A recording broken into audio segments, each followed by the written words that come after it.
بسم الله الرحمن الرحيم الرحمن علم القرآن خلق الإنسان علمه البيان الشمس والقمر بحسبان والنجم والشجر يسجدان والسماء رفعها ووضع الميزان ألا تطغوا في الميزان وأقيموا الوزن بالقسط ولا تخسروا الميزان والأرض وضعها للأنام فيها فاكهة والنخل ذات الأكمام والحب ذو العصف والريحان فبأي آلاء ربكما تكذبان خلق الإنسان من صلصال كالفخار وخلق الجان من مارج من نار فبأي آلاء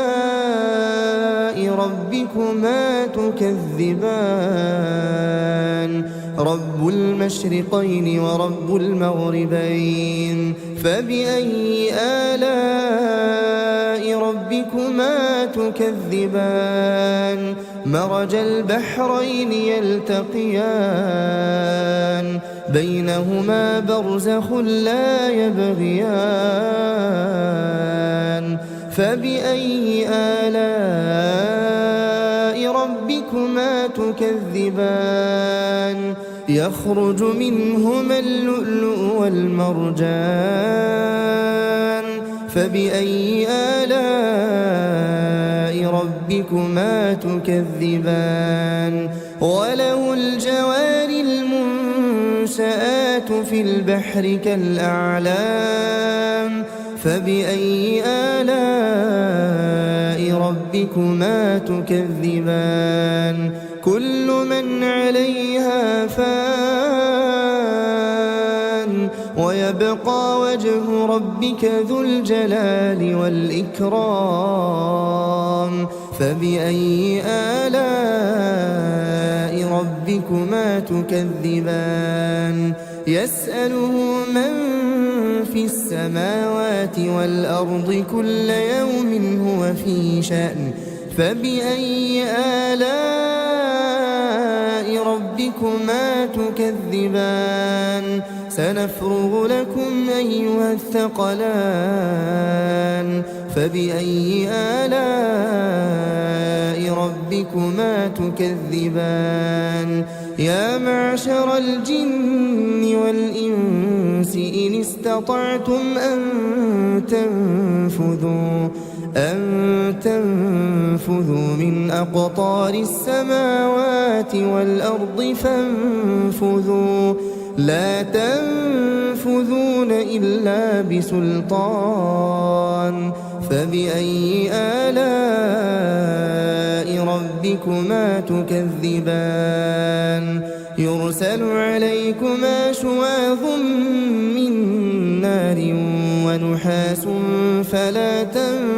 تنتصران فبأي آلاء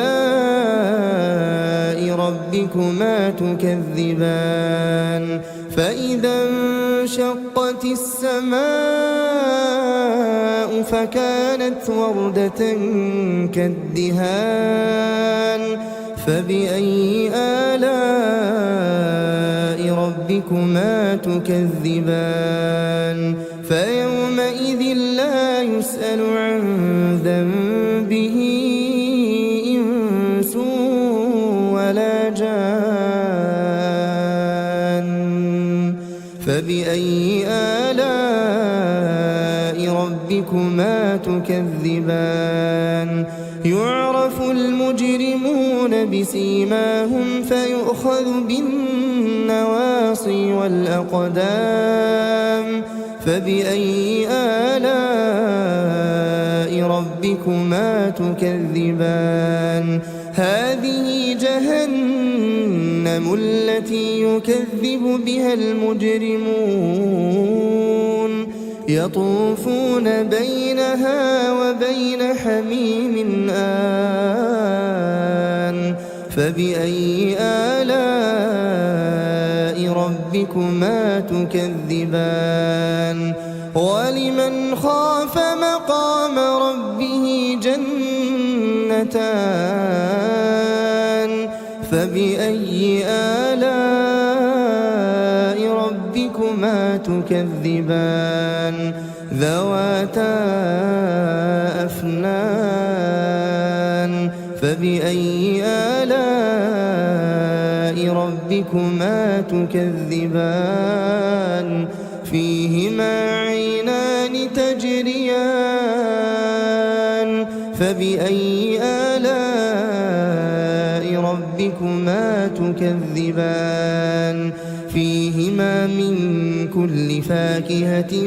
زوجان فبأي آلاء ربكما تكذبان متكئين على فرش بطائنها من استبرق وجنى الجنتين دان فبأي آلاء ربكما تكذبان فيهن قاصرات الطرف لم يطمثهن إنس قبلهم ولا جان فبأي آلاء ربكما تكذبان كأنهن الياقوت والمرجان فبأي آلاء ربكما تكذبان هل جزاء الإحسان إلا الإحسان فبأي آلاء ربكما تكذبان ومن دونهما جنتان فبأي آلاء ربكما تكذبان مدهامتان فبأي آلاء ربكما تكذبان فيهما عينان نضاختان فبأي آلاء ربكما تكذبان فيهما فاكهة ونخل ورمان فبأي آلاء ربكما تكذبان فيهن خيرات حسان فبأي آلاء ربكما تكذبان حور مقصورات في الخيام فبأي آلاء ربكما تكذبان لم يطمثهن إنس قبلهم ولا جان فبأي آلاء ربكما تكذبان متكئين على رفرف خضر وعبقري حسان فبأي آلاء ربكما تكذبان تبارك اسم ربك ذي الجلال والإكرام